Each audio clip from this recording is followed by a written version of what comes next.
Koki legendaris. Episode 20, ketemu lagi dengan Bang Ox.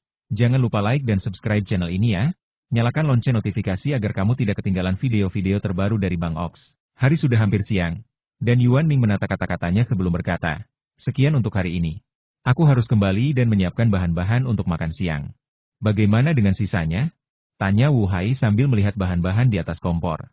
"Aku akan mengajarimu langkah demi langkah sore ini." Yuan Ming melirik panci berisi brisket sapi yang tampak seperti sebuah karya seni dan berkata dengan tegas. "Baiklah." Wu Hai menyetujuinya dengan lugas. Setelah mengatakan itu, Yuan Ming kembali ke tokonya, teringat akan antusiasme Wu Hai saat memasak. Ia akan mengambil botol-botol cat dan menuangkannya ke dalam panci kapan saja, sambil berkata, "Warna ini terlalu terang, tambahkan sedikit merah, dan coklat itu terlalu terang." Semangkuk brisket daging sapi tomat warna-warni itu juga sangat menguji daya tahan Yuan Ming. Entah apa yang telah ia lalui dalam beberapa jam ini. Untungnya, seseorang menyela ingatan Yuan Ming saat ini. "Apakah Bos Yuan ada di sini?" "Bos Yuan, apakah Anda di sana?" tanya seorang wanita gemuk dan tersenyum, berdiri di depan pintu toko Yuan Ming. "Direktur Wu, ada yang bisa saya bantu?" Yuan Ming berbalik dan bertanya dengan lembut. "Kantor lingkungan akhir-akhir ini ramai membicarakan Anda, Bos Yuan. Kok hasil karya Anda begitu bagus?" tanya Direktur Wu sopan, sambil memegang map di satu tangan dan pena di tangan lainnya. "Terima kasih atas pujiannya," kata Yuan Ming sopan. "Sama-sama, sama-sama." Bos Yuan hanya bersikap sopan. Direktur Wu melambaikan tangannya. "Begini, ada apa denganmu hari ini?" Yuan Ming tidak suka terlalu sopan dan bertanya langsung. "Sudah waktunya membayar biaya sanitasi jalan. Bagaimana menurutmu, Bos Yuan?" tanya Direktur Wu sambil tersenyum sambil memegang map di depannya. "Hampir lupa. Terima kasih, Direktur Wu, sudah mengingatkanku." Yuan Ming menepuk dahinya, lalu teringat sesuatu. "Jalan kecil ini perlu membayar biaya sanitasi setiap bulan. Kalau tidak, siapa yang akan membersihkan pintu masuknya? Masih 50 bulan ini?" Yuan Ming mengeluarkan 50 dari saku lengan hanfunya dan bersiap untuk menyerahkannya. "Meningkat sedikit di awal bulan, menjadi 60 sekarang," kata Direktur Wu sopan. "Baiklah, terima kasih Direktur Wu, pintu masuknya sudah dibersihkan dengan sangat baik akhir-akhir ini." Yuan Ming mengeluarkan 10 yuan dan menjumlahkannya, berkata dengan sangat serius. Ya, petugas kebersihan sangat serius dengan pekerjaan mereka." Direktur Wu sedikit terkejut pada awalnya, lalu ia setuju dengan canggung. "Terima kasih." Yuan Ming mengangguk sebagai ucapan terima kasih. "Sama-sama, sama-sama. Ini tugas saya. Bos Yuan, saya akan mengambil uangnya." Direktur Wu menerima uang itu dan pergi dengan senyum masam. "Apakah kamu merasa malu?" Yuan Ming sedikit bingung. Mungkinkah dia terlalu memuji? Namun, Yuan Ming merasa jalanan sangat bersih. Setiap pagi ketika ia membuka pintu masuk selalu bersih tanpa sehelai daun pun yang jatuh. Yuan Ming yang hendak masuk, tertarik oleh kata-kata Bos Tong di sebelah dan berhenti. "Kenapa harganya naik lagi? Tahun ini sudah naik beberapa kali." "Ada apa?" Bos Tong terdengar sangat tidak puas. "Bos Tong, Anda tahu ini bukan inflasi, melainkan biaya tenaga kerja yang naik," jelas Direktur Wu sambil tersenyum. "Kamu harus kasih aku surat kalau kamu naikin harganya. Kalau tidak, bagaimana aku bisa tahu?" kata Bos Tong tanpa ampun. Ini surat pemberitahuan dari kantor polisi. Semuanya tertulis jelas di sana." Direktur Wu mengeluarkan kertas A4 dan menyerahkannya kepada Bos Tong. Bos Tong mengambilnya dan mengamatinya dengan saksama. Sebenarnya, Bos Tong tidak tahu banyak kata, tetapi ia masih bisa memahami dua kata kenaikan harga. Melihat tidak ada masalah, ia mengembalikannya kepada Direktur Wu. Tetapi Direktur Wu berdiri di pintu dan masih tidak berniat membayar. "Lupakan saja soal kenaikan harga, tapi bisakah kamu membersihkan lantainya lebih teliti? Aku harus menyapunya lagi setiap pagi," kata Bos Tong dengan ekspresi tidak puas di wajahnya. "Saya pasti akan menanggapi situasi ini, jangan khawatir." Direktur Wu sangat serius ketika berbicara tentang bisnis. "Tanggapi, aku sudah mengeluh beberapa kali." Bos Tong sepertinya ingin penjelasan hari ini. "Ya, benar, Direktur Wu, Anda harus melakukan beberapa perbaikan. Tempat saya juga sangat kotor." Pemilik restoran kecil yang beberapa kursinya jauhnya dari Bos Tong juga datang untuk mengeluh. "Bos Shen ada di sini. Silakan lihat pengumuman ini." Direktur Wu pertama-tama menyerahkan pengumuman kenaikan harga sambil tersenyum. "Aduh, harganya naik lagi. Kami punya usaha kecil-kecilan dengan keuntungan kecil, tapi biayanya lumayan tinggi." Bos Shen, yang berambut coklat keriting modis, mulai berteriak sambil memegang pengumuman itu. "Sudah segini harganya, biaya sanitasi," kata Direktur Wu dengan nada bisnis.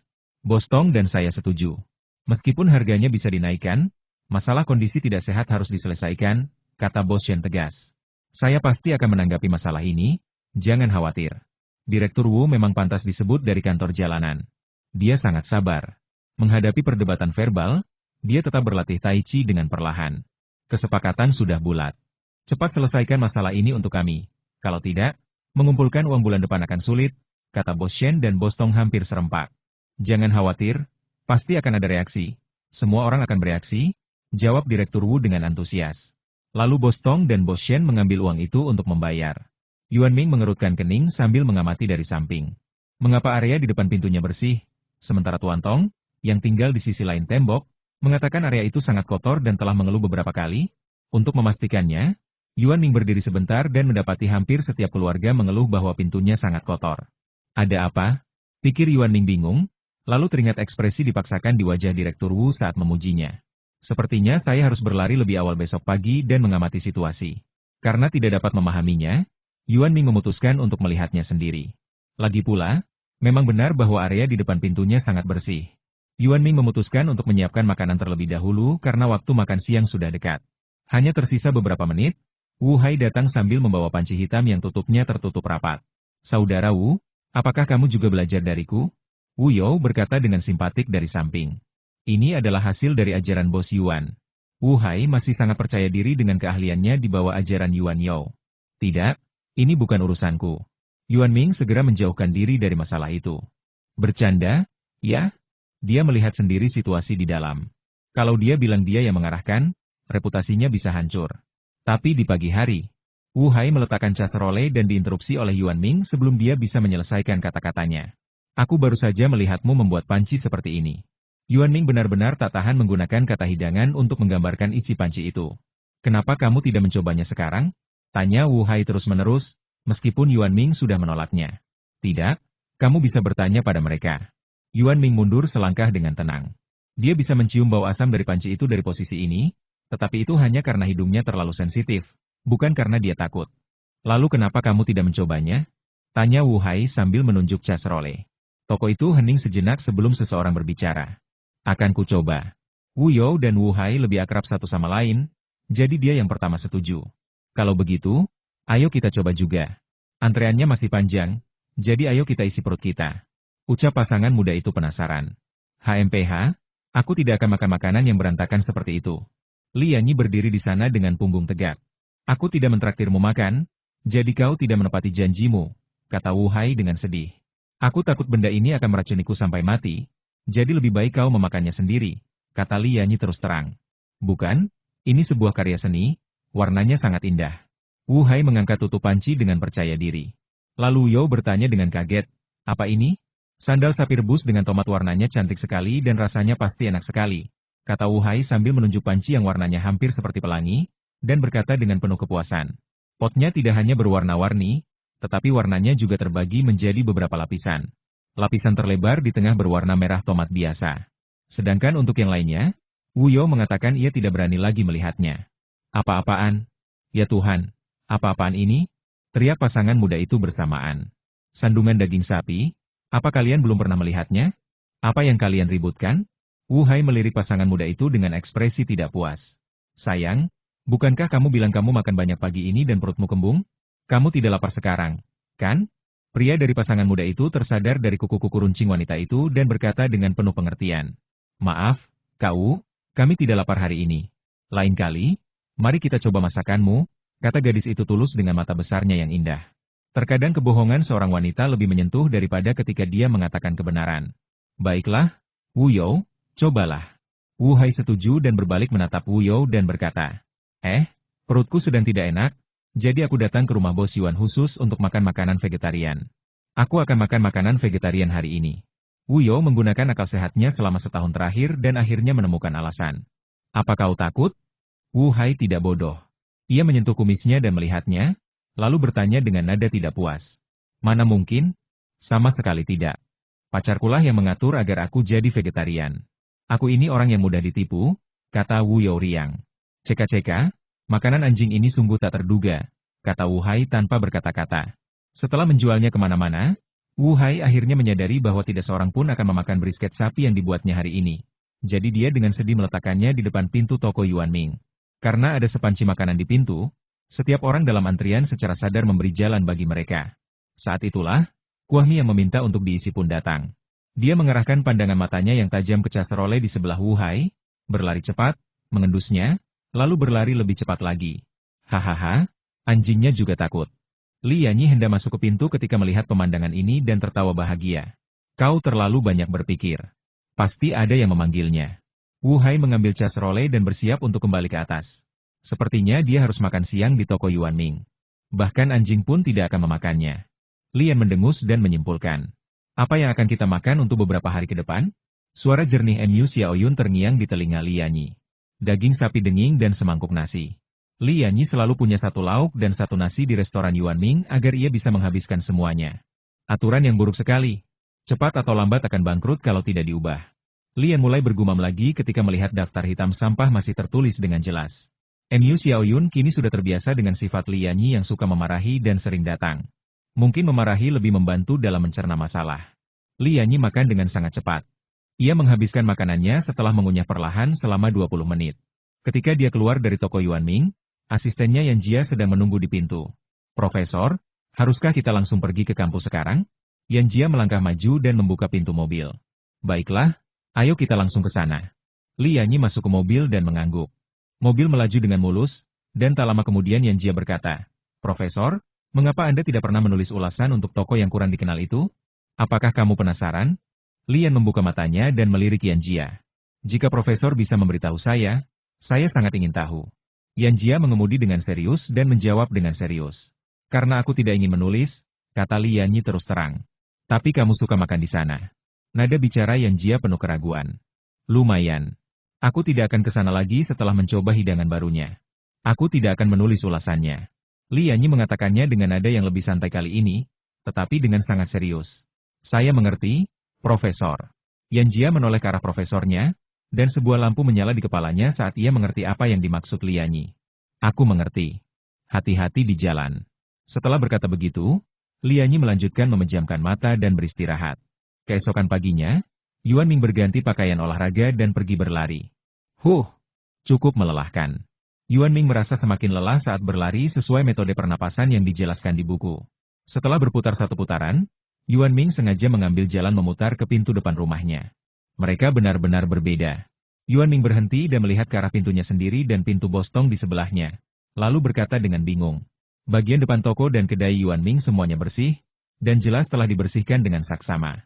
Namun, masih ada bungkus permen yang ditinggalkan anak-anak, beberapa potongan kertas yang berantakan, dan sedikit debu di depan pintu bostong. Sangat jelas terlihat dibandingkan dengan bagian depan gerbang Yuan Ming. Ada apa? Yuan Ming menyeka keringat di wajahnya dengan satu tangan dan meletakkan tangan lainnya di pinggangnya. Hei, Noodle Soup, apa kau tahu? Tanya Yuan Ming spontan ketika tiba-tiba melihat Noodle Soup tergeletak di depan pintu. Sukmi memberinya tatapan yang tak terlukiskan sebagai balasannya. Aku lupa kamu anjing dan tidak bisa bicara bahasa manusia. Maaf, Yuan Ming bereaksi setelah bertanya. Setelah berdiri di sana selama 5 menit, dia berkata, seharusnya ada yang membersihkannya secara khusus. Yuan Ming memutuskan untuk datang lebih awal besok pagi untuk melihat siapa yang membersihkannya.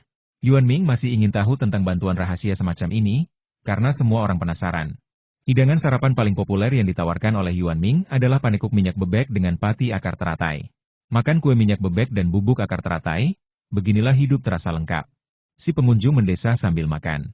Namun, waktu sarapan Yuan Ming terlalu singkat, dan sisanya menjadi milik para pedagang di sekitar toko Yuan Ming. Wanita tua itu makan roti babi rebus dan secangkir susu kedelai. Roti sayur dan susu kedelai buatan ibu mertua memang yang terbaik, kecuali buatan Bos Yuan, kata gadis kecil itu dengan manis. Seorang wanita tua yang membawa 2 ember termos memiliki bisnis terbaik saat dia masih hidup, dan kebanyakan orang akan datang ke sini untuk membeli beberapa untuk sarapan. Oh, terima kasih, nak. Ambil saja rotinya. Susu kedelainya masih panas. Nanti saja dimakan, kata perempuan tua berambut abu-abu dan mengenakan gaun bermotif bunga yang bersih itu dengan ramah. Rasanya biasa saja. Kenapa kamu begitu memujinya? Tanya gadis yang baru saja memuji wanita tua itu kepada sahabatnya yang duduk di sebelahnya. Tapi bersih. Kamu lihat tangannya? Bersih banget. Kuku-kuku yang satunya lagi ada yang hitam, kata gadis itu sambil menggigit roti. Apa yang kamu katakan itu menjijikan sekali.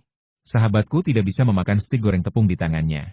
Namun, Insiden kecil ini tidak memengaruhi bisnis wanita tua itu, dan segera termosnya kosong. Sekembalinya ke kediamannya, perempuan tua itu menghitung uang dengan gembira. 10 tambahan yang kita buat hari ini semuanya sudah terjual habis. Keahlian bos muda ini sungguh hebat. Wanita tua itu tampak sangat gembira memegang segenggam uang receh di tangannya yang kering dan kurus. Untuk memastikan kesegaran susu kedelai untuk membuat bakpao, kita harus bangun pagi-pagi sekali. Nenek itu bangun pukul 3 pagi, menguleni adonan, dan membiarkannya berfermentasi sedikit demi sedikit. Selama waktu itu, ia tidak menunggu hingga beristirahat, melainkan keluar rumah sambil membawa sapu kecil. Jalanan masih sepi pukul 3.40 dini hari. Petugas kebersihan belum datang bekerja dan hari masih gelap. Setelah berjalan selama 15 menit, perempuan tua itu tiba di depan pintu toko Yuan Ming. Di bawah lampu jalan yang redup, ia mengambil sapu kecil dan mulai membersihkan. Misoup, yang selalu berjaga di pintu, hanya mengangkat tubuhnya untuk melihat-lihat, lalu melanjutkan berbaring untuk beristirahat. Sepertinya wanita tua itu datang lebih dari sekali atau 2 kali.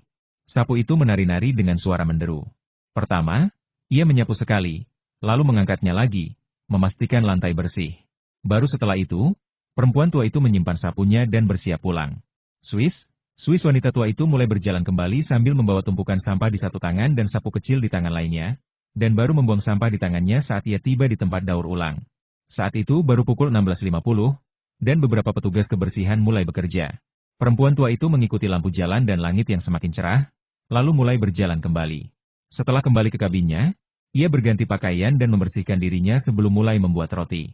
Di tengah udara panas yang menggulung, roti putih yang montok itu dikukus dengan aroma yang harum. Saya tidak tahu apa yang dijual bos muda hari ini, tapi bisnisnya semakin lama semakin baik, kata wanita tua itu sambil tersenyum sambil meletakkan roti-roti itu di atas meja.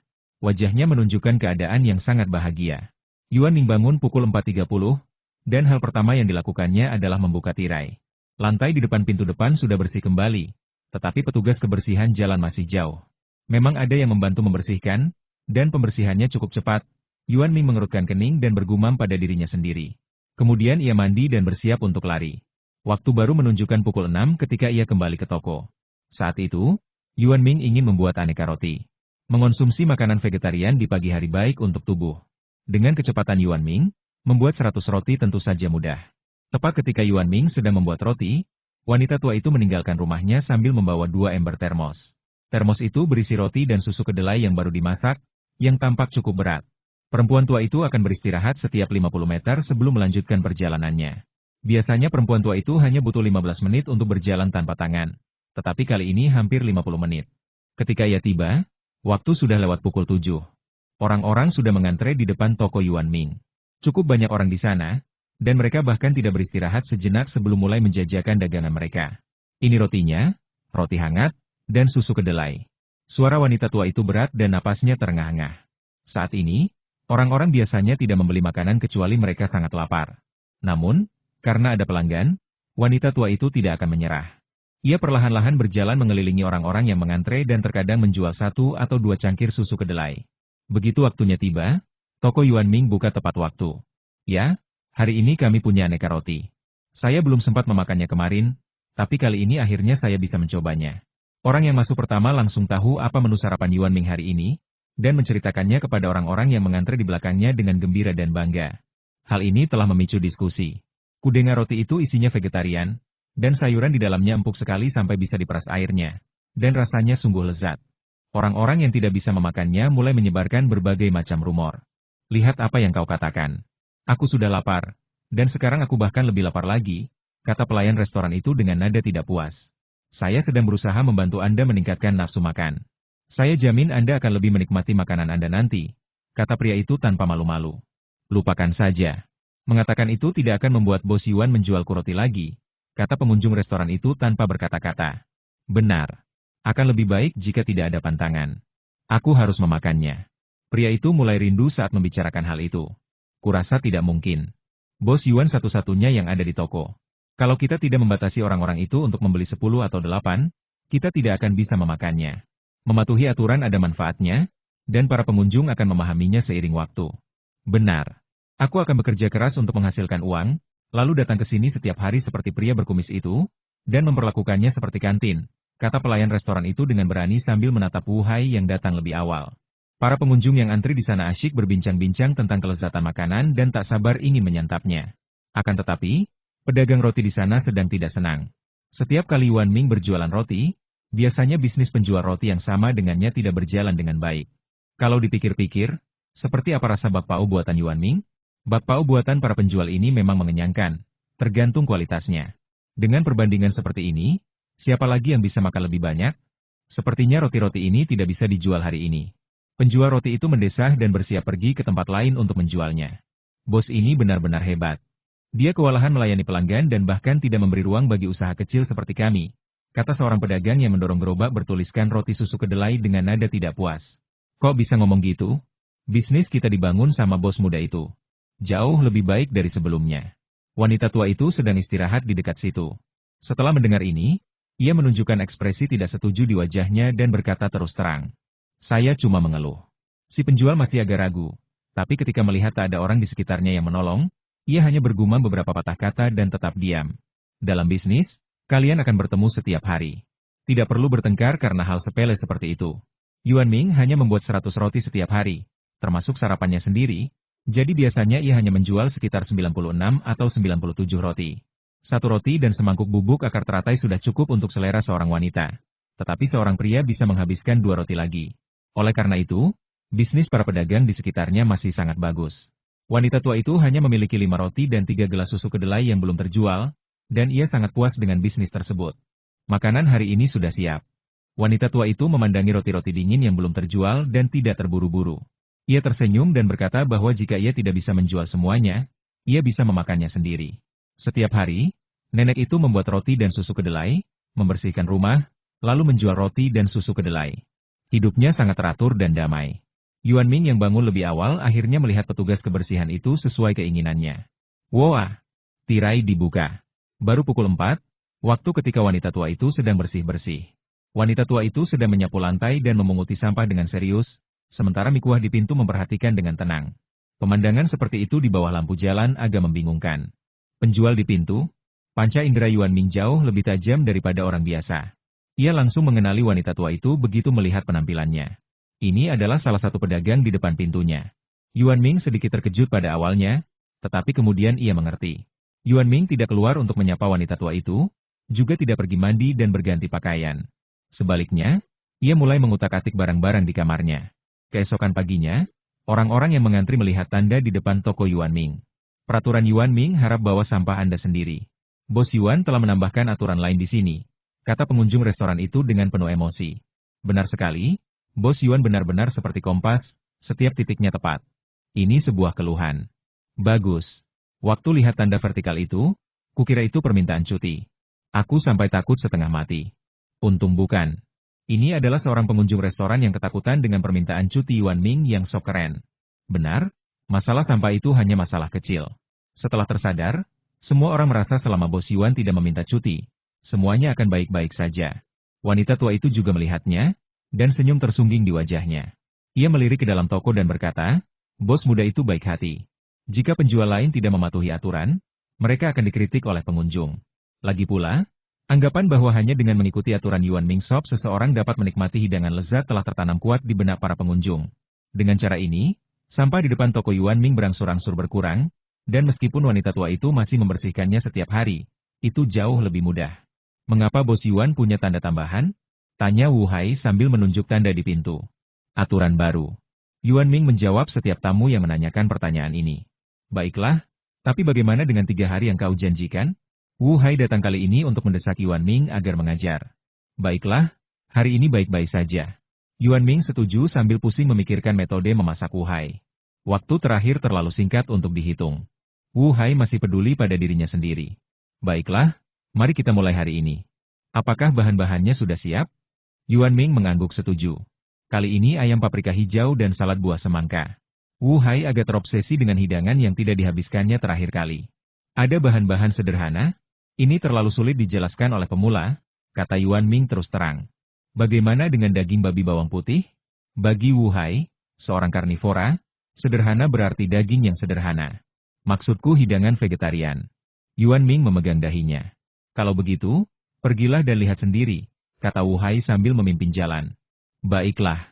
Yuan Ming berjalan perlahan, mengikuti di belakang Wu Hai. Kala Wu Hai menggunakan kunci untuk membuka pintu secara langsung, dan kemudian Zheng Jiawei yang ada di dalam berdiri dan menyambutnya. Xiao Hai, kau kembali. Halo, Bos Yuan. Zheng Jiawei menghampiri dan menatap Wu Hai dengan saksama sebelum berkata dengan gembira. Jangan terburu-buru melukis, aku sedang belajar memasak hari ini. Wu Hai segera menghentikan kalimat Zheng Jiawei selanjutnya. Memasak lagi, Xia Hai. Setiap orang punya bakat yang berbeda. Hanya karena Bos Yuan koki hebat, bukan berarti kau juga bisa. Kau sangat pandai melukis. Ketika Zheng Jiawei mendengar bahwa Wu Hai akan memasak, ia tidak berbalik dan pergi kali ini. Tetapi ia juga mulai membujuknya. Ini tidak mudah bagi Zheng Jiawei, yang selalu mematuhi perintah Wu Hai. Kau tahu saja. Memasak juga seni. Kalau itu seni, tentu saja aku bisa, balas Wu Hai dengan kesal. Yuan Ming, yang berdiri di belakangnya, tak kuasa menahan rasa sakit gigi ketika mendengar Wu Hai mengatakan bahwa memasak adalah seni. Ia begitu terkesan dengan brisket daging sapi pelangi yang ia makan terakhir kali. Ya, semuanya seni, tapi bagaimana dengan pameranmu? Zheng Jiawei menunjuk kalender, yang dengan jelas menyatakan bahwa pamerannya kurang dari 10 hari lagi. Belajar memasak juga bisa memberiku inspirasi untuk melukis, kata Wu Hai dengan acuh tak acuh. Baiklah, aku akan menemanimu hari ini, Xia Hai. Zheng Jiawei menghela napas dan berkata demikian. Apapun yang kamu mau, kata Wu Hai dan pergi ke dapur terlebih dahulu. Maaf, Tuan Yuan, bolehkah saya tinggal? Zheng Jiawei berbicara dengan sangat sopan dan penuh perhatian.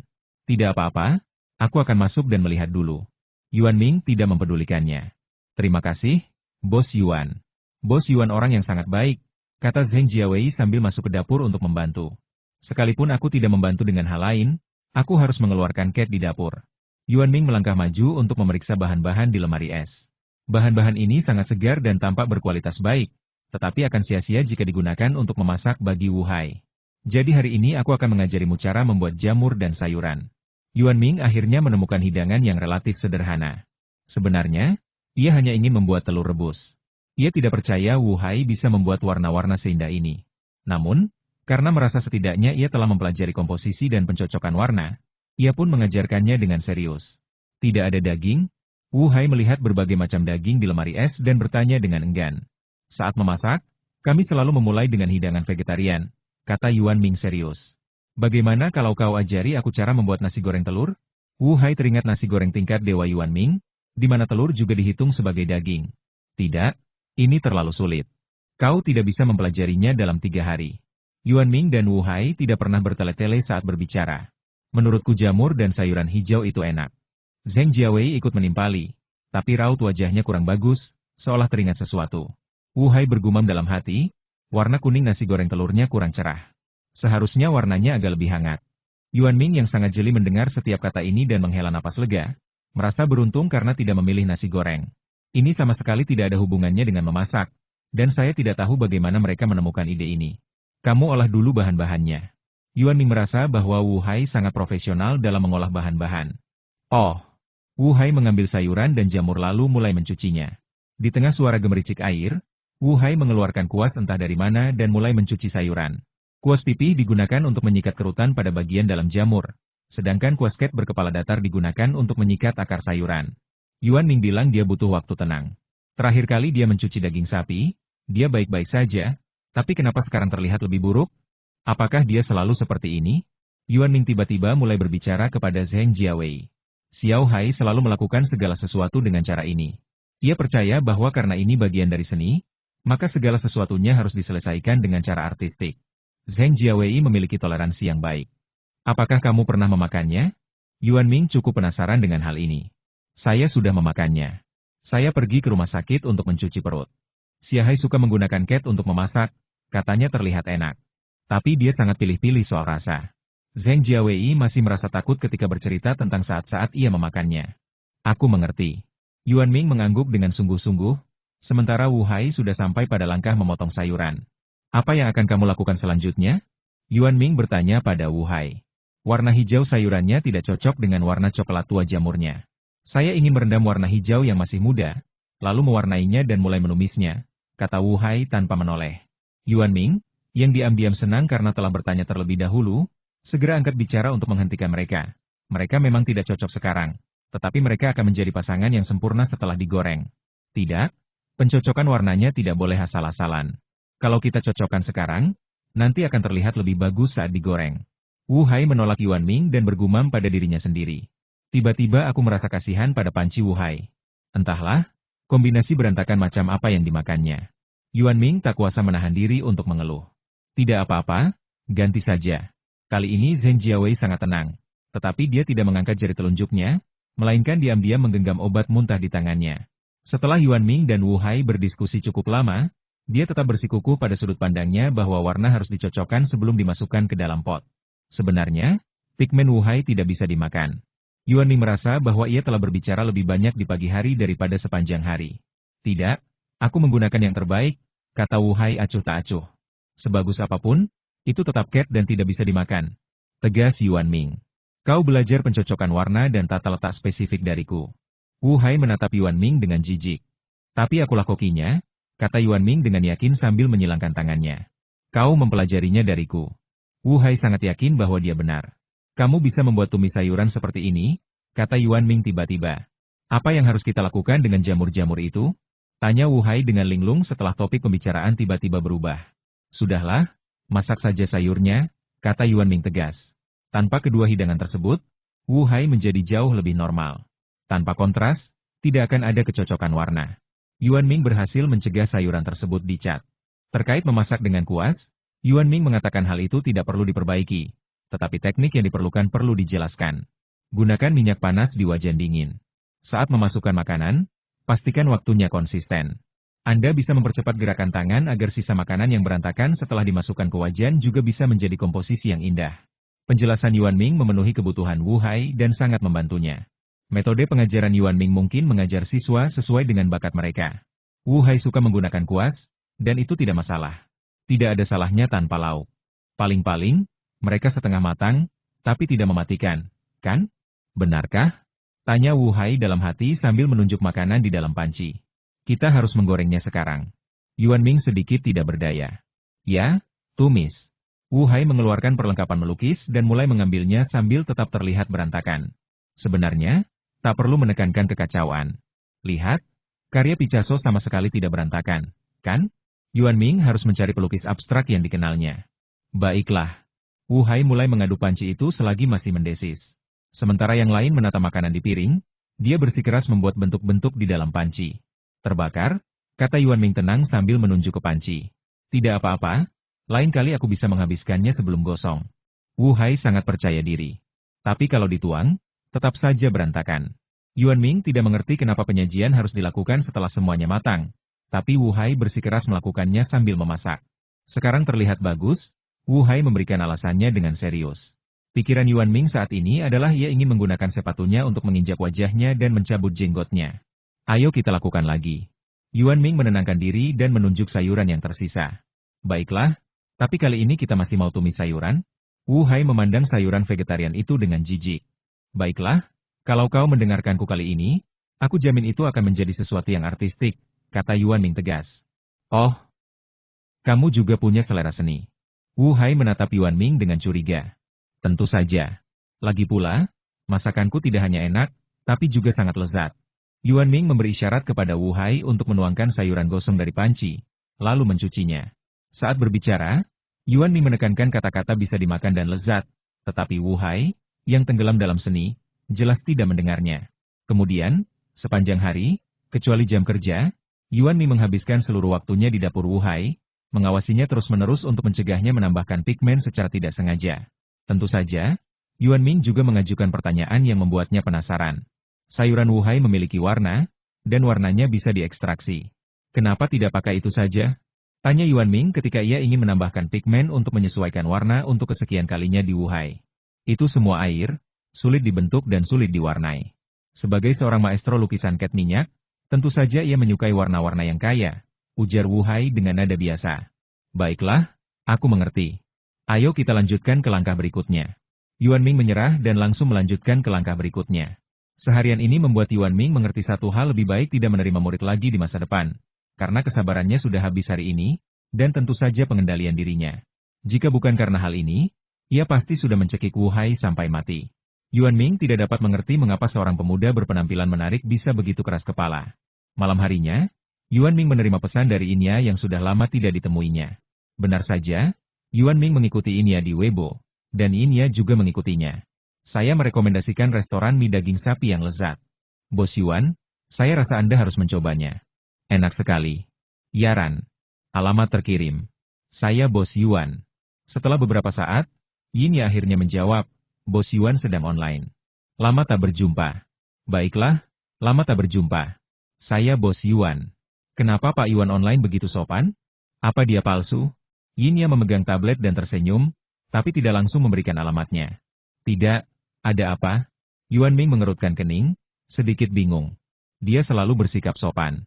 Oke, aku tidak akan menggodamu lagi. Kamu tidak punya selera humor.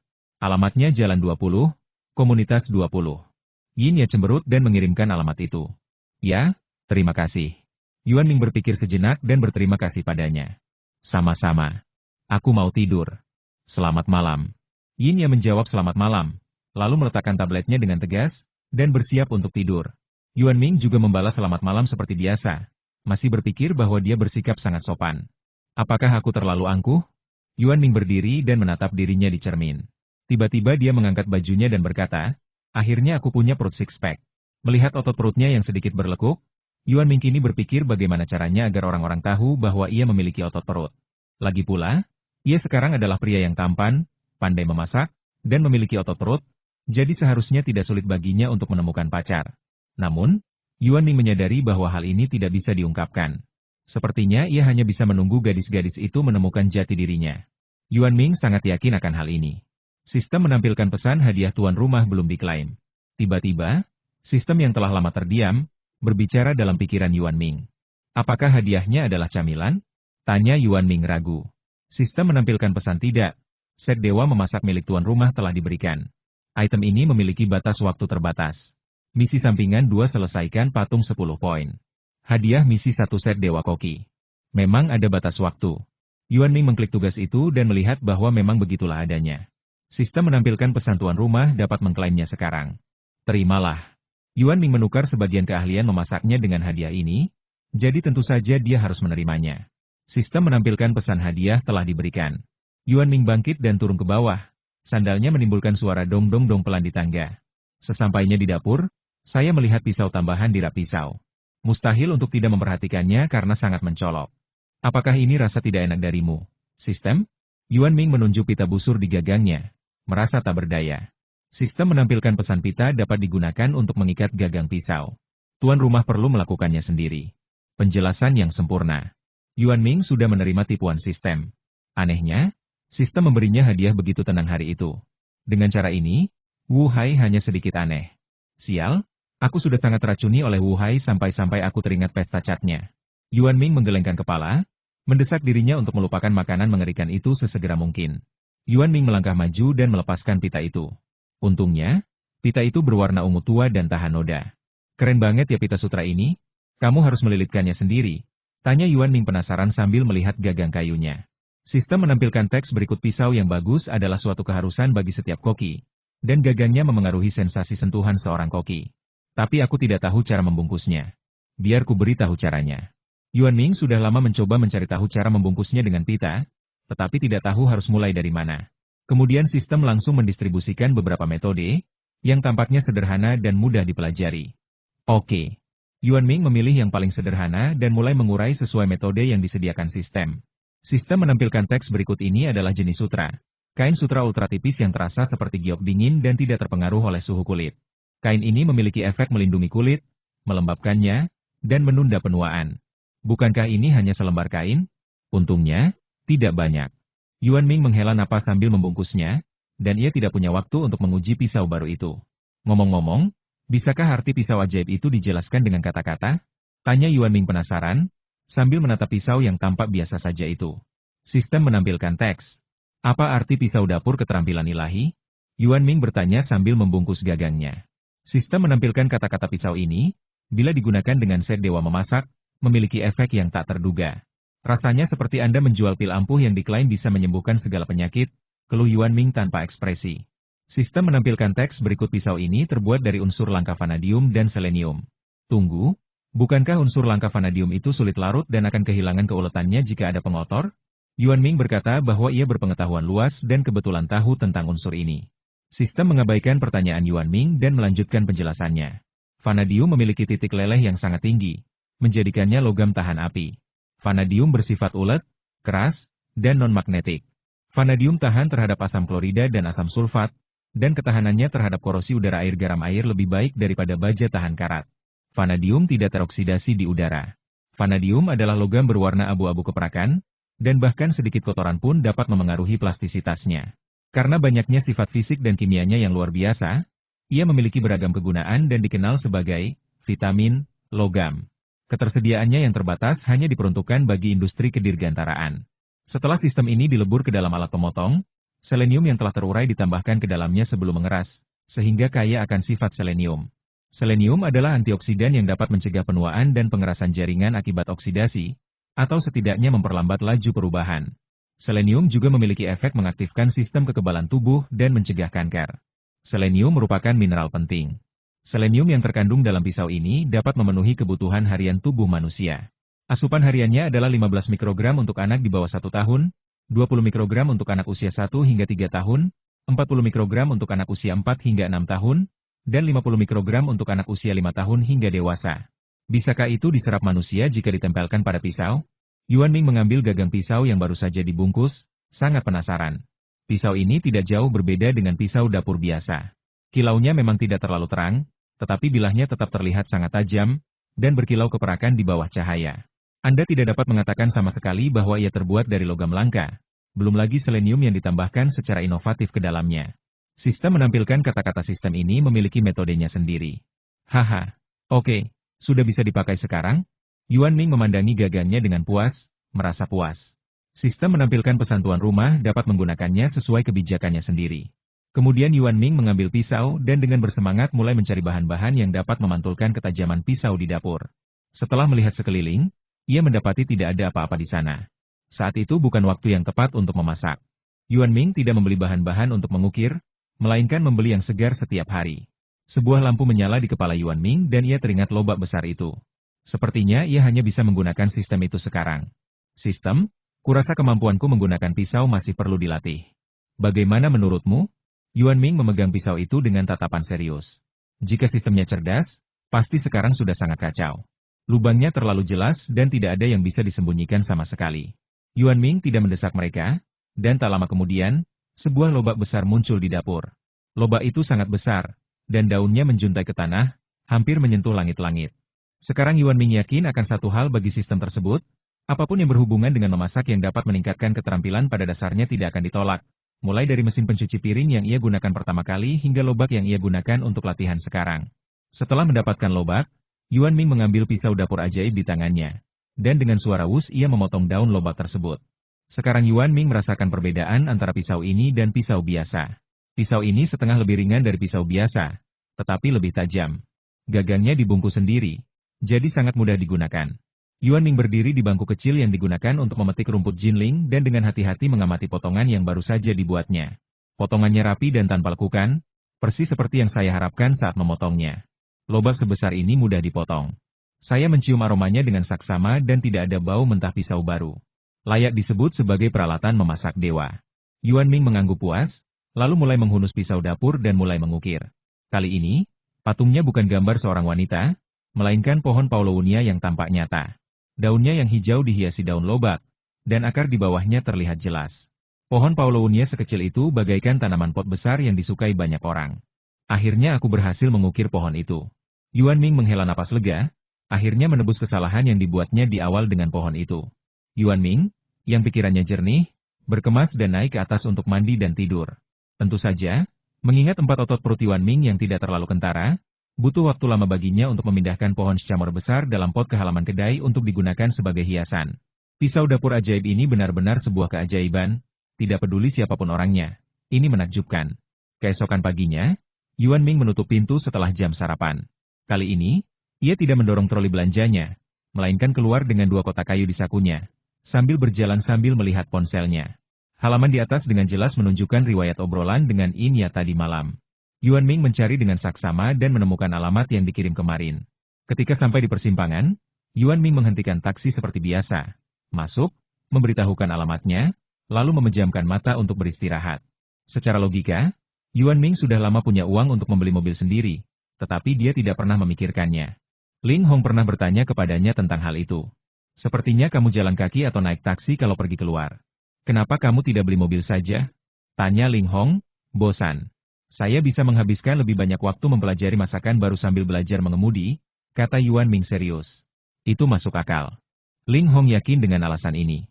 Tetapi Yuan Ming benar-benar tidak tahu cara mengemudi atau membeli mobil. Totalnya 27. Sopir itu menghentikan mobilnya dengan rapi, menekan meteran, dan berbicara. Bagus sekali, tidak perlu kembalian. Yuan Ming menyerahkan segenggam uang receh, membuka pintu mobil, dan keluar. Berdiri di depan kedai mie, saya memperhatikan taksi itu pergi dan mendesah. Ini tawaran yang bagus. Kedai mie ini tidak besar. Kasirnya ada tepat di depan pintu. Ada beberapa meja lipat di depan pintu. Pintu kacanya sangat bersih. Saat ini, masih ada beberapa orang yang mengobrol dan tertawa sambil makan mie di dalam. Suasananya terlihat nyaman. Mie-nya pasti enak. Yuan Ming sampai pada kesimpulan ini ketika melihat semua orang yang makan di dalam rasa senang, lalu masuk ke dalam toko. Bosnya adalah seorang pria parubaya yang tinggi dan kurus dengan senyum di wajahnya. Ia mengenakan kemeja abu-abu dan celana hitam, dan tangannya bersih. Ketika melihat Yuan Ming masuk, ia berkata dengan hangat dan akrab, Anda bisa memilih apa yang ingin Anda makan. Menunya ada di dinding. Baiklah. Yuan Ming mengangguk dan mendongak. Ada selembar kertas minyak merah di dinding, yang berisi daftar beberapa jenis mie rumahan seperti mie sapi spesial dan mie iga babi, dan harganya sangat terjangkau. Semangkuk mie sapi spesial dengan daun ketumbar. Yuan Ming memesan mie, duduk di meja untuk 4 orang di dekat dapur, mengeluarkan 2 kotak kayu dari sakunya, dan menunggu untuk memakan mie. Rekomendasiinnya, semangkuk mie daging sapi spesial dengan ketumbar. Bos keluar dari dapur sambil membawa mangkuk putih besar. Permisi, tempat ini. Yuan Ming mengulurkan tangannya untuk menunjukkan posisinya. Mie sapi, cabai, dan cuka Anda semuanya ada di meja. Makanlah sesuka Anda.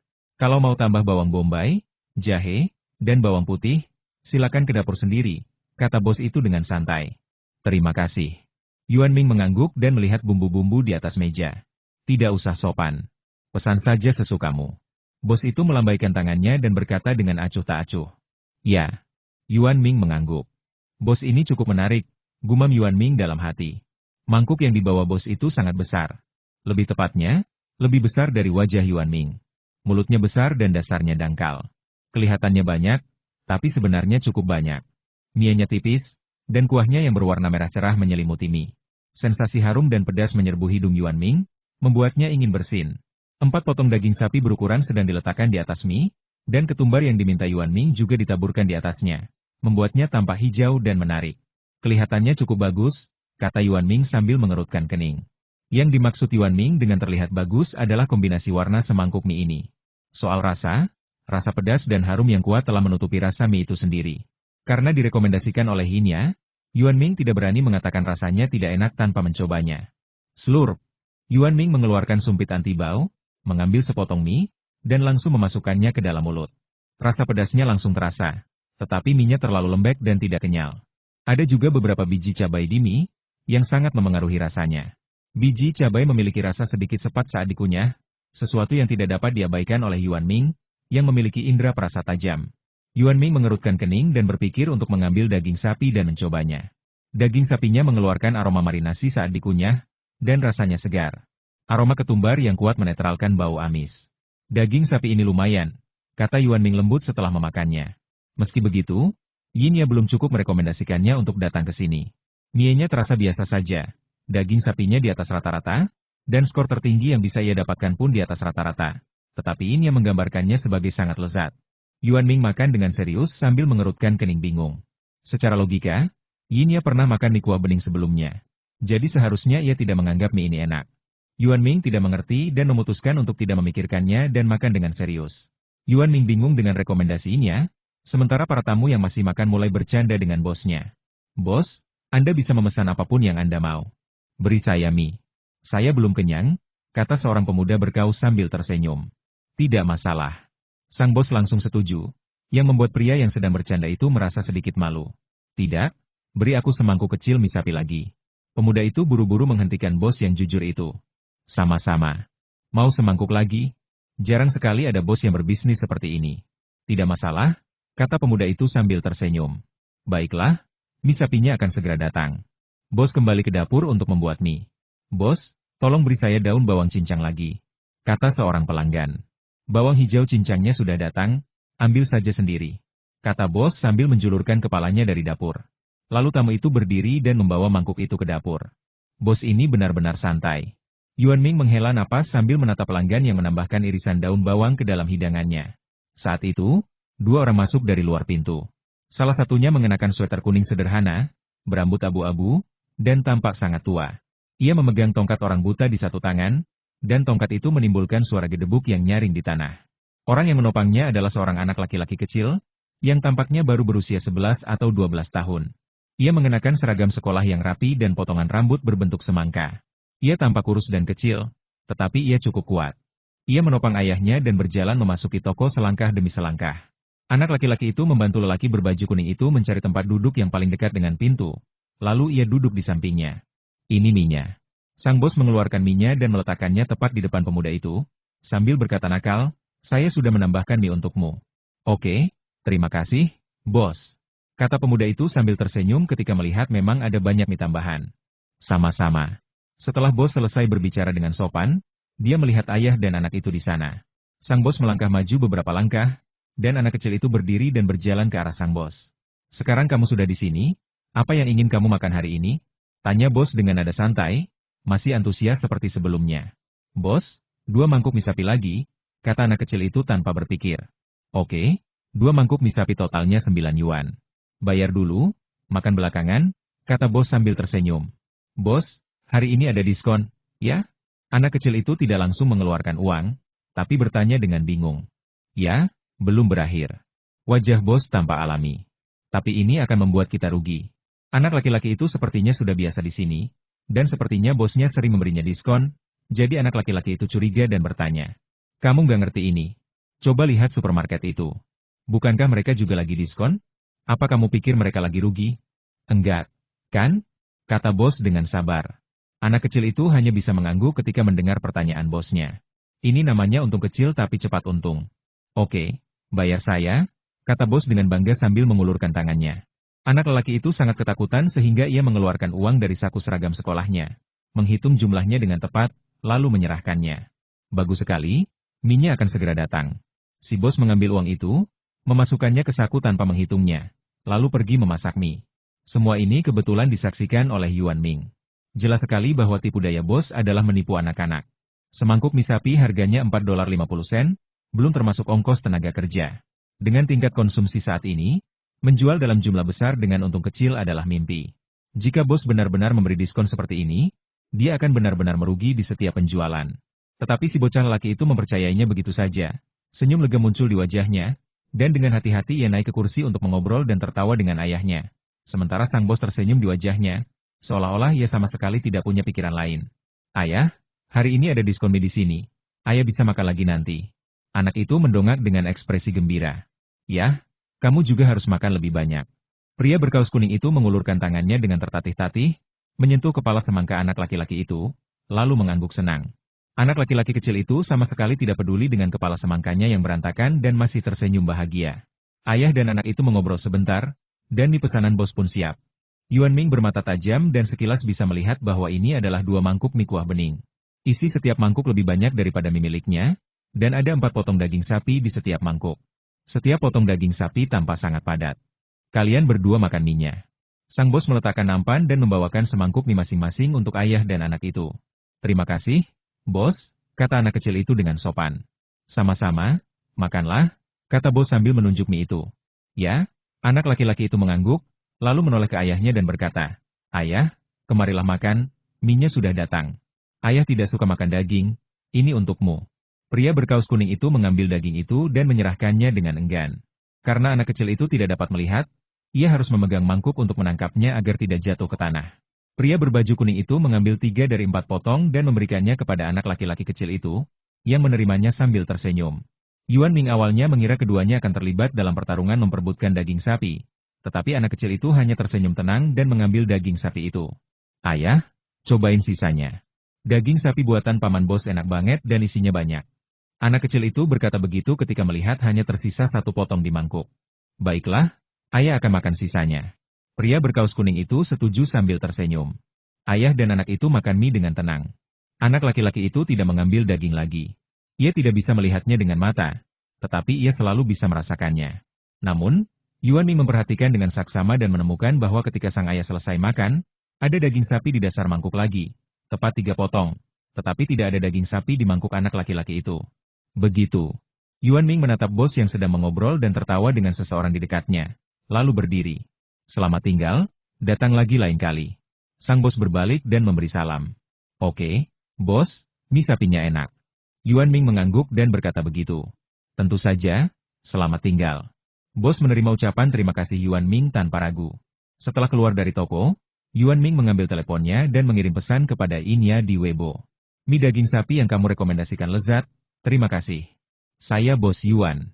Inya tidak menjawab, mungkin dia sibuk dengan pekerjaan. Saya naik taksi dan segera kembali ke toko. Kali ini tokonya masih buka, dan waktu tersisa kurang dari setengah jam sebelum toko buka.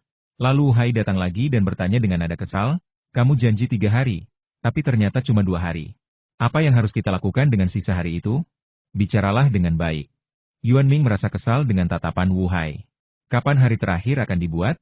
Wu Hai mengelus kumisnya, tanpa sedikit cemas. Kamu mau pergi? Tanya Yuan Ming ragu. Sebentar lagi. Kita akan berangkat dalam beberapa hari. Wu Hai mengangguk. Kalau begitu, sore ini dan besok sore dihitung 1 hari, kata Yuan Ming sambil melihat jam. Oke. Wu Hai langsung setuju. Lalu mulai menatap Yuan Ming dengan saksama. Ada apa? Yuan Ming berdiri diam seperti gunung dan membiarkannya mengamati. Lihat betapa menyedihkannya aku. Bukankah aku seharusnya minum anggur malam ini? Aku tahu kau masih punya 1 lagi untuk diundi, kata Wu Hai sambil menunjuk kotak lotre. Tidak, kamu sudah merokok, tolak Yuan Ming langsung. Kompas, kata Wu Hai dengan marah. Yuan Ming hanya pura-pura tidak mendengar dan mengabaikannya. Setelah Wu Hai selesai bergumam, ia bertanya, sudahkah kau menghubungi Sucai? Tentu saja, sekarang ada piring di dapur. Mau coba? Saat membicarakan mahakaryanya, Wu Hai langsung teralihkan ke topik utama. Tidak perlu, bawa saja ke bawah dan biarkan aku melihatnya. Yuan Ming merasa sedikit mual ketika memikirkan cat itu. Baiklah, kamu bisa lihat apakah ada masalah. Wu Hai mengangguk, lalu berjalan kembali ke studionya dengan sandal untuk menurunkan piring. Begitu Wu Hai pergi, seorang pria langsung masuk ke toko Yuan Ming. Bos, apakah itu Anda? Bisakah kita mengundi loter sekarang? Kata pria itu dengan tujuan yang jelas. Sekarang bukan jam kerja. Yuan Ming mendongak dan menatap orang yang datang. Pria itu terdiam sesaat sebelum berkata, Bos Yuan, sepertinya Anda tidak punya aturan bahwa loter harus diadakan selama jam kerja. Lalu pertanyaan ini membuat Yuan Ming bingung. Dia memang tidak pernah membuat aturan seperti itu. Oke, silakan ambil undiannya. Yuan Ming mengeluarkan kotak undian dan meletakkannya di depan pria itu. Terima kasih. Kalau begitu, saya tidak akan sopan. Pria itu berbicara dengan sopan, seolah-olah keharmonisan membawa kekayaan. Setelah berkata demikian, ia mengulurkan tangannya dan mulai menarik bola itu. Bola pingpong itu mengeluarkan suara berdenting di dalamnya. Tak lama kemudian, pria itu menarik tangannya. Dan di tangannya yang ramping dan bersih terdapat sebuah bola pingpong merah. Panci anggur pitong terakhir milikmu. Silakan datang tepat waktu nanti malam. Tidak akan ada yang dilayani jika kamu terlambat. Yuan Ming mengambil kembali kotak lotre dan bolanya, lalu berkata demikian. Terima kasih, saya akan datang tepat waktu. Pria itu mendengarkan kata-kata Yuan Ming dengan saksama lalu berkata. Baiklah, silakan pesan selama jam kerja. Masih ada 15 menit lagi, kata Yuan Ming ketika melihat pria itu belum pergi. Jangan khawatir, Bos Yuan, saya tidak akan memesan apapun. Saya pergi sekarang, kata pria itu setelah melihat lebih dekat ke sisi lain dinding udang ceri. Sampai jumpa lagi, Yuan Ming mengangguk. Pria itu berbalik dan berjalan keluar. Wu Hai kebetulan turun membawa beberapa sayuran tumis dan bergumam bingung. Itu Fang Heng. Namun setelah dipikir-pikir, ia mengerti. Berkat dirinya lah ia bisa bertahan sampai saat ini. Wu Hai mengagumi kesabarannya. Ia tidak tahu bagaimana keadaan kedainya sekarang. Namun Wu Hai berpikir meskipun ada dampaknya tidak akan serius. Lagi pula, Yuan Ming hanya menjamu sedikit orang setiap hari. Memang benar. Kalau tidak, Fang Heng, sebagai pemilik kedai keluarga Fang, pasti sudah marah besar. Ia tidak akan setenang saat berbicara dengan Yuan Ming tadi. Tapi aku tetap harus mencoba anggur yang enak. Sepertinya aku beruntung, Ya? Fang Heng berpikir sambil berjalan. Bos Yuan, coba lihat. Hidangan hari ini namanya Full Moon Yinye. Cocok sekali, kan? Wu Hai mengesampingkan pikirannya tentang Fang Heng dan menyerahkan sayuran yang ditata dengan indah itu kepada Yuan Ming. Apakah kamu yang memilih nama itu? Yuan Ming mengunyahnya dengan hati-hati sebelum dia memahami nama yang sulit diucapkan itu. Baiklah, setiap karyaku seharusnya punya judulnya sendiri. Nada bicara Wu Hai terdengar sangat normal. Baru setelah saya melihat karya Wu Hai, saya memiliki perasaan intuitif. Apresiasi seni Wu Hai tidak diragukan lagi, sehingga penyajian hidangannya sangat menarik dan memang terlihat cantik. Tetapi Yuan Ming sangat meragukan apakah hidangan itu dapat dimakan. Karena Yuan Ming selalu memintanya untuk membuat tumis sayuran. Wu Hai patuh dan tidak menambahkan pewarna atau hal-hal aneh apapun ke dalam masakannya. Namun, sebuah kepala sayuran yang hanya tersisa tangkainya berdiri di tengah, begitu saja mentah. Daun-daun di sisi-sisinya tidak menggulung, dan tersusun rapi. Memang tampak seperti padang rumput liar. Namun Yuan Ming mengatakan dia tidak tega merebus kubis. Bisakah bulan ini dimasak lain kali? Yuan Ming menunjuk lobak di tengahnya. Menurutku warna mentahnya lebih alami. Wu Hai punya pertimbangan sendiri. Apakah kamu ingin memakannya? Yuan Ming mengajukan pertanyaan yang paling praktis. Tentu saja tidak. Wu Hai selalu berbicara apa adanya. Namun, hal ini sungguh tak tertahankan bagi Yuan Ming, yang menderita gangguan obsesif-kompulsif. Sayuran yang sudah matang di sini disajikan dengan selada, tetapi bukan hidangan yang bisa dimakan mentah. Terlebih lagi, sayuran ditata sedemikian rupa, sehingga hidangan-hidangan itu tidak berguna karena akan menjadi dingin. Apa yang akan kamu lakukan jika kamu pergi ke luar kota? Yuan Ming tepat sasaran. Baiklah, aku mengerti. Wu Hai ragu sejenak, lalu memutuskan untuk mengganti lapisannya dengan lapisan yang bisa dimakan lain kali. Lalu membawa lapisan itu kembali ke studionya. Yuan Ming menghela napas dan bergumam. Sayangnya orang ini hanya bisa makan sayur saat perjalanan bisnis. Dia sudah berubah jadi kelinci. Tepat setelah saya selesai berbicara, sistem keluar untuk menunjukkan kehadirannya. Sistem menampilkan pesan mulai misi utama. Tunggu, bisakah aku meningkatkan setelah menyelesaikan tugas utama? Yuan Ming menyela sistem dan bertanya langsung. Sistem menampilkan kata-kata oke. Seiring meningkatnya level, keuntungan yang didapat akan semakin jelas, seperti lebih banyak koin kecil dan tentu saja lebih banyak hidangan, yang juga menjadi perhatian Yuan Ming. Sistem menampilkan kata-kata sekarang merilis tugas utama. Misi utama menambahkan peta makanan kota. Misi jika kamu ingin menaklukkan perut dunia, bagaimana mungkin kamu tidak menaklukkan satu jalan pun? Taklukkan semua toko di jalan ini dan taklukkan seluruh jalan. Tentu saja, kamu tidak boleh kehilangan harga diri sebagai koki dan kamu tidak boleh beriklan sendiri. Hadiah tugas paket selamat datang tamu. Yuan Ming sudah lama terbiasa tidak bisa mempromosikan dirinya sendiri, tetapi dia bingung tentang aspek lainnya. Saya rasa saya tidak mengerti tugas ini. Bagaimana saya bisa bergabung dengan peta makanan kota? Tanya Yuan Ming bingung. Pada saat yang sama, ia dengan hati-hati mengingat apa yang diketahuinya, tetapi tentu saja ia tidak menemukan apapun. Sistem menampilkan kata-kata tuan rumah dapat mengajukan pertanyaan sendiri. Kau masih diam saja.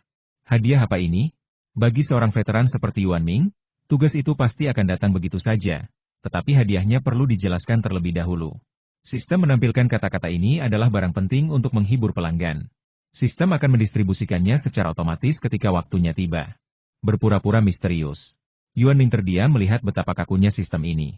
Namun tiba-tiba ia teringat sesuatu, saya masih punya 2 kursi yang tidak terkunci dalam sistem. Sistem menampilkan pesan host belum memenuhi kondisi pembukaan kunci. Berapa level yang aku butuhkan untuk membukanya? Yuan Ming terdiam saat melihat toko dengan total 10 kursi. Sistem menampilkan kata-kata tuan rumah, mohon bekerja keras untuk meningkatkan versi. Sebenarnya, aku bisa membeli sendiri beberapa meja, kursi, dan bangku. Asalkan tidak diambil lagi. Yuan Ming menyentuh dahinya dan menyarankan dengan tulus. Sistem menampilkan pesan tuan rumah tidak memiliki izin untuk menambahkan kursi sendiri. Apakah ada batas waktu untuk misi ini? Yuan Ming berbaring di panggung kaca dengan sikap yang sama sekali tidak anggun. Sistem menampilkan kata-kata tidak ada. Saya tidak tahu persyaratan untuk berpartisipasi, tapi sepertinya tidak sulit, kata Yuan Ming sambil berpikir. Sistem tidak lagi menanggapi Yuan Ming. Apakah Bos Yuan ada di sini? Sebuah suara wanita yang kuat terdengar dari luar pintu. Ya, silakan masuk. Yuan Ming langsung duduk tegak, menyesuaikan ekspresinya, dan langsung memasang ekspresi dingin. Bagus. Ada hal baik yang terjadi. Bos Yuan, apakah Anda tertarik untuk berpartisipasi? Orang yang datang adalah Direktur Wang, yang mengambil biaya manajemen terakhir kali. Wajahnya memancarkan kehangatan dan keramahan khas seorang bibi pengurus lingkungan. Kau bilang begitu. Yuan Ming langsung teringat tugas sistem dan bertanya dengan penuh harap. Peta makanan Chengdu kami akan direvisi lagi tahun ini, dan setiap jalan bisa mendaftar untuk mendapatkan tempat di dalamnya, ujar Direktur Wang sambil tersenyum. Apakah Anda merekomendasikan saya? Yuan Ming bertanya dengan tenang dengan wajah tegang. Itu bukan urusan saya. Ada begitu banyak restoran di jalan kami. Kami berencana mengadakan acara pemungutan suara selama 3 hari. Apakah Tuan Yuan akan berpartisipasi? Direktur Wang melambaikan tangannya dan kemudian menjelaskan tujuannya. Tentu saja saya berpartisipasi. Terima kasih, Direktur Wang, atas informasinya. Yuan Ming sedikit kecewa karena tidak bisa langsung diselesaikan. Tetapi jika dilakukan melalui pemungutan suara, pasti tidak akan ada ketegangan, dan ia bisa menerimanya. Sama-sama. Toko Anda terus berkembang pesat setiap hari. Mungkin berkat Anda. Ini juga merupakan kebanggaan bagi jalan kami. Direktur Wang tersenyum dan memuji Yuan Ming. Memang benar bahwa setelah Yuan Ming membuka tokonya, ia mendatangkan banyak pengunjung dan pelanggan ke jalan yang sepi ini. Ini juga merupakan kontribusi yang cukup signifikan. Oleh karena itu, Direktur Wang masih sangat optimis terhadap Yuan Ming, yang memiliki ide, keterampilan yang baik, dan masih muda. Baiklah, aku akan berusaha sebaik mungkin, janji Yuan Ming dengan serius. Jangan terlalu serius. Ayo daftar. Direktur Wang mengeluarkan formulir dan menyerahkannya kepada Yuan Ming. Baiklah, kamu yang mengisinya atau aku yang mengisinya sendiri? Tanya Yuan Ming sambil melihat formulir Direktur Wang. Biar saya saja. Dengan begini tulisan tangannya akan sama dan akan lebih mudah untuk masuk. Katakan saja nama toko Anda. Direktur Wang mengambil pena dan menunggu Yuan Ming berbicara. Nama tokonya adalah toko Chef God. Yuan Ming mengucapkan nama itu, dan melihat Direktur Wang menuliskannya dengan cepat. Baiklah, kalau begitu saya lanjutkan ke yang berikutnya. Setelah menulis, Direktur Wang meletakkan penanya dan pergi sambil tersenyum. Sepertinya ini kesempatan untuk misi ini, tapi sebenarnya misinya sederhana. Yuan Ming menghela napas lega dengan senyum yang tersungging di wajahnya. Tapi saya masih harus bekerja keras. Memikirkan hal ini, Yuan Ming mengambil ponselnya dan mulai menelepon, bersiap untuk mencetak beberapa selebaran DM. Tentu saja, ia tidak akan mempromosikan tokonya sendiri, tetapi hanya akan memberitahu pelanggan tentang acara ini. Ini bukan promosi untuk dirinya sendiri. Yuan Ming berpikir dengan bangga sambil berbicara di telepon. Selagi Yuan Ming sibuk menyelesaikan tugasnya, Fang Heng juga serius mempersiapkan diri untuk mencicipi anggur pitong Yuan Ming. Untuk itu, ia sengaja mengemas sebuah teko anggur berisi anggur berkualitas selama 3 atau 4 dekade, siap untuk membandingkannya nanti. Tentu saja, ia masih membutuhkan beberapa camilan untuk menemani anggur tersebut. Siapkan daging sapi rebus, acar kacang, dan sedikit rumput laut. Aku akan membawanya. Fang Heng memanggil pelayan, menyebutkan nama-nama hidangannya, lalu menunggu di lobi. Kedai minum keluarga Fang sekarang sedang laku keras, tetapi pemabuk tua yang datang ke sini sudah berkurang, dan suasana minum-minumnya agak kurang. Bos, ini semua sudah dikemas. Semuanya untuk 2 orang. Pelayan itu maju dan menyerahkan sebuah kantong kertas berisi beberapa mangkuk coklat kasar yang tertata rapi di dalamnya kepada Fang Heng. Baiklah, begitu. Fang Heng melihatnya dan mengangguk, lalu mengambil barang-barangnya dan keluar. Di jalan, minuman anggur murni berusia 10 tahun di dalam kendi mengetuk pelan kendi, menimbulkan suara pak-pak yang renyah. Kedai Fang tidak jauh dari toko Yuan Ming, tetapi Fang Heng tidak menyetir ke sana. Ia malah naik taksi. Ia akan segera minum, jadi ia tetap mematuhi peraturan lalu lintas. Hanya butuh 20 menit untuk sampai ke jalan kecil itu setelah naik taksi. Setelah membayar ongkos, Fang Heng melihat jam 2045. Tepat waktu. Fang Heng mengangguk puas, memegang anggur dan makanan di satu tangan dan menyentuh teko anggur dengan tangan lainnya, dia melangkah menuju toko Yuan Ming. Dalam perjalanan, saya kebetulan bertemu dengan seorang pelanggan tetap yang sering datang ke kedai saya. Sepertinya dia juga akan pergi ke toko Yuan Ming. Bos Fang, kenapa Anda ada di sini jam segini? Pelanggan tetapnya adalah Chen Wei dan beberapa orang lainnya. Mereka menyapa Fang Heng dan Chen Wei begitu melihatnya. Aku juga ingin mencoba anggurnya dan belajar sesuatu, kata Fang Heng tanpa ragu, dengan ekspresi tenang di wajahnya. Bos Fang memang murah hati, tapi anggur Bos Yuan memang nikmat, tak terlukiskan. Chen Wei mengamati wajah Fang Heng dengan saksama dan melihat tidak ada sedikit pun rasa enggan, jadi ia tertawa dan berkata, selalu ada gunung yang lebih tinggi dari yang kau daki, dan belajar tak pernah berakhir, jawab Fang Heng sambil tersenyum. Kita minum nanti saja, tapi kau tidak boleh mencuri anggurku.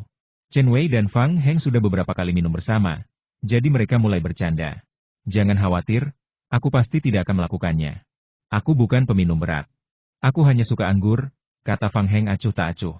Bagus. Chen Wei dan Fang Heng mengobrol dan tertawa sepanjang jalan, Dan tak lama kemudian mereka tiba di luar toko Yuan Ming. Ayo, kita masuk bersama, kata Chen Wei sambil mengajak Dongdong dan Fang Heng masuk. Baiklah. Fang Heng langsung setuju, lalu mereka bertiga masuk ke toko bersama. Kenapa kau bawa saudara-saudaramu ke sini lagi, Chen Wei? Begitu memasuki pintu, ia bertemu Zheng Xian, yang dulu selalu merebut minuman dari semua orang. Bagianmu lagi? Chen Wei merasakan sakit gigi ketika dia melihat Zheng Xian. Aku beruntung. Lihat, kau di sini lagi. Zheng Xian tidak terganggu. Ia menatap Chen Wei sambil tersenyum. Aku tidak akan bermain-main denganmu hari ini, kata Chen Wei dengan tegas sambil mundur selangkah. Tidak apa-apa. Kalau kamu tidak mau main, ya sudah, jangan main, kata Zheng Xian dengan sangat patuh. Semuanya, kedai sudah buka, silakan ke sini. Interupsi Yuan Ming yang tepat waktu meredakan suasana yang agak aneh. Yuan Ming melangkah maju dan mendorong dinding hingga terbuka, menampakkan sebuah pintu lengkung kecil. Di dalamnya terdapat taman kecil milik kedai. Semilir angin bertiup, membawa aroma samar yang cukup menyenangkan. Pintu-pintu Bos Yuan dibuat dengan sangat indah, kata Zheng Xian lembut. Siapa bilang tidak? Bahkan aku, yang sudah dewasa, menganggapnya indah. Chen Wei pun mengangguk. Hanya sedikit kecil.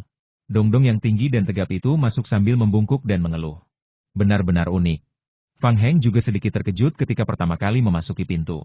Suasana memang penting, tetapi kualitas anggur juga sangat penting. Ia lebih tertarik pada rasa anggurnya. Begitu Anda memasuki pintu, angin sepau-sepau dari taman kecil berhembus masuk, dan dua patung lobak yang mencolok sangat menarik perhatian di halaman. Wanita itu diselimuti cahaya bulan, dan tampak bagaikan seorang wanita cantik dari istana bulan dengan kulit sedingin es dan tubuh yang anggun, serta memancarkan aura halus. Cabang-cabang pohon scamore yang berwarna giok putih di sebelahnya sehalus giok, dan keduanya saling melengkapi. Ini pasti karya baru Bos Yuan, sangat nyata. Zheng Xian melangkah maju dan mengamati ukiran lobak dengan saksama, lalu menyadari bahwa patung sebesar itu tidak memiliki cacat sama sekali. Terima kasih atas pujiannya. Yuan Ming berterima kasih padanya dengan wajah serius. Aku penasaran, apa Bos Yuan punya niat untuk melepaskannya? Zheng Xian sangat menyukai benda-benda indah seperti itu. Tidak, naiklah ke lantai 2 dari sisi ini. Yuan Ming menggelengkan kepala dan menunjuk ke lobi yang terang benderang di lantai 1 kedai. Sayang sekali. Zheng Xian agak enggan, tetapi melihat Yuan Ming benar-benar tidak berniat membeli atau menjual, dia tidak menyebutkannya lagi. Apa gunanya beli lobak besar? Lobaknya nggak bisa dimakan. Chen Wei nggak bisa menahan diri untuk mengeluh ketika melihat ekspresi kasihan Zheng Xian. Manusia semua berhak menghargai keindahan, tapi aku pernah melihat seekor monyet memetik bunga liar dan menelannya sekaligus. Menarik sekali. Zheng Xian melirik Chen Wei sekilas, lalu mengatakan sesuatu yang sama sekali tidak berhubungan. Aku bahkan pernah melihat burung camar menangkap ikan dan memakannya. Apa yang kau lakukan itu tidak ada apa-apanya. Chen Wei tidak berkata apa-apa, tapi Dongdong pamer dengan ekspresi bangga di wajahnya. Bodoh. Chen Wei mengerti dan menarik Dongdong ke atas. Zheng Xian tersenyum dan tidak berkata apa-apa lagi. Mereka semua pergi ke lantai 2 dengan lancar, duduk, dan menunggu Yuan Ming membawakan anggur. Bos Yuan, Anda sungguh elegan. Minum anggur pitong di hutan bambu sungguh elegan, kata Fang Heng sambil melihat sekeliling dan tersenyum. Terima kasih atas anggurnya. Yuan Ming membawakan setoples anggur dan sebuah cangkir. Sama-sama. Anggur ini benar-benar menyegarkan dan lembut. Fang Heng langsung tahu bahwa anggur itu enak begitu menciumnya, dan langsung memujinya. Fang Heng membuka kendi anggur dan menuangkan isinya ke dalam gelas dengan tidak sabar. Warnanya kuning keemasan, harum, dan transparan, serta isinya penuh dan tidak meluap. Tak diragukan lagi, ini adalah anggur yang nikmat. Anggur yang enak. Fang Heng tak kuasa menahan diri untuk berseru memuji, lalu mengambil gelas anggur dan meneguknya sekaligus. Mulutnya tertutup rapat dan tak dibuka lagi agar aroma anggur tak keluar. Begitu anggur pitong masuk ke tenggorokannya, udara segar langsung menyerbu ke tenggorokannya dan langsung masuk ke perutnya. Kemudian, rasa anggur itu muncul, yang sangat menyegarkan, sedikit pedas dan lembut, semanis jus buah pir yang membasahi tenggorokannya. Perlahan-lahan, anggur itu ditelan ke dalam perut Fang Heng. Baru setelah sisa anggurnya habis, Fang Heng menikmatinya dan berkata, ini sudah tua sekali. Anggurnya terasa manis, harum, dan lembut, pantas disebut anggur pitong. Bagaimana? Rasanya enak, kan? Chen Wei mengangkat gelas anggur dan berkata dengan bangga. Ini memang anggur yang langka dan berkualitas baik. Fang Heng mengangguk yakin. Bahkan minuman murni berusia 10 tahun yang ia bawa di pinggangnya pun tak sebanding dengan separuh anggur ini. Untungnya, ia tidak memamerkan keahliannya di depan seorang ahli. Bos Yuan punya kemampuan hebat, kata Fang Heng penuh emosi sambil menatap Yuan Ming yang duduk di kejauhan. Benar sekali, Seru Chen Wei sambil menyesap anggurnya. Minum sendirian agak membosankan. Bagaimana kalau kita main game? Kata Zheng Xian sambil mengambil gelas anggur dan tersenyum. Aku tidak mau bermain. Chen Wei menolak dengan keras. Saya ingin mencobanya. Fang Heng tampak sangat tertarik. Kau sudah selesai, nak? Wajah serius Chen Wei menunjukkan rasa simpati. Terakhir kali ia kalah telak, dan Zheng Xian menghabiskan sebagian besar anggur Chen Wei. Ia hampir menangis karena kemenangannya. Ia tidak akan tertipu kali ini, apapun yang terjadi.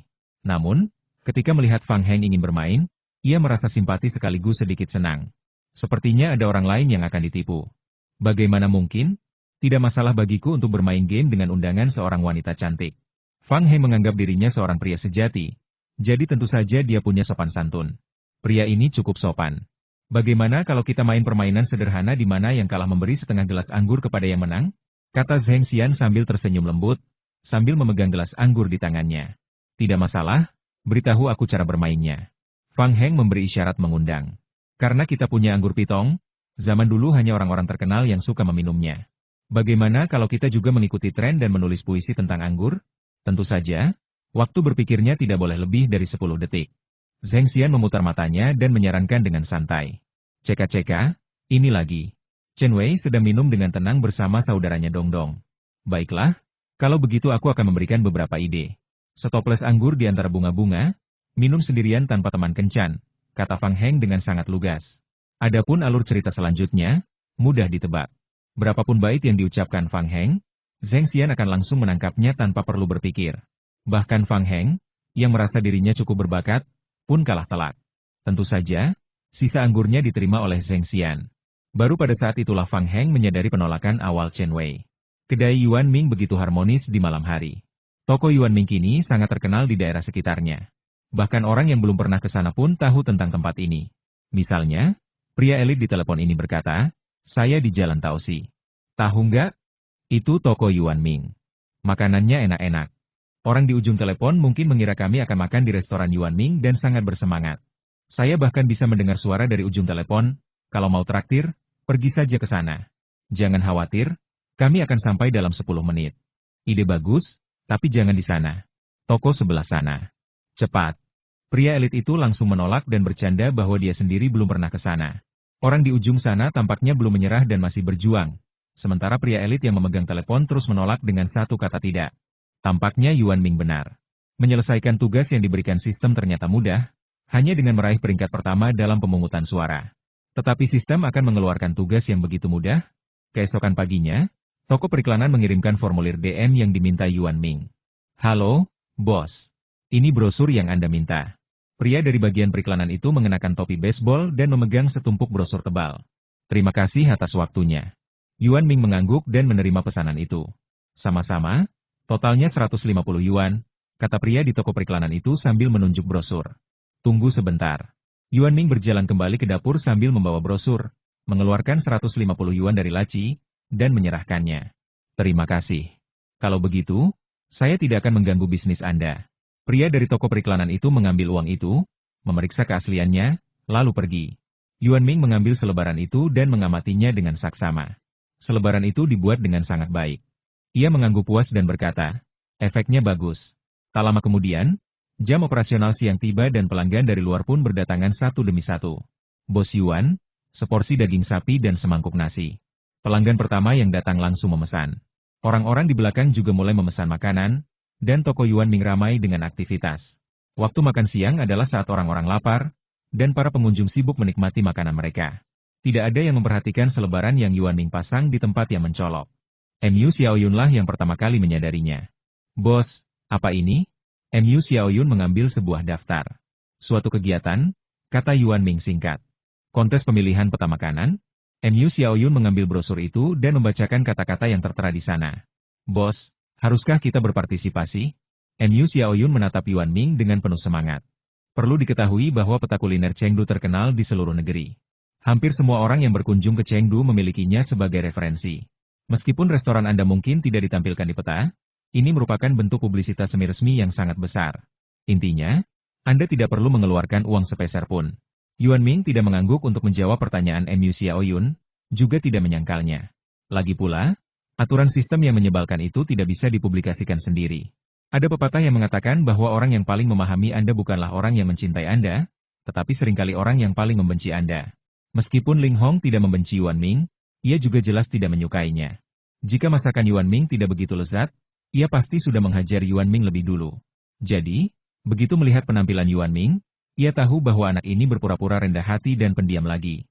Tong, ting, ting, ting. Istirahat dulu bosku. Lanjut ke video berikutnya dan jangan lupa like dan subscribe channel ini ya. Nyalakan lonceng notifikasi agar kamu tidak ketinggalan video-video terbaru dari kami, Tong, Ting.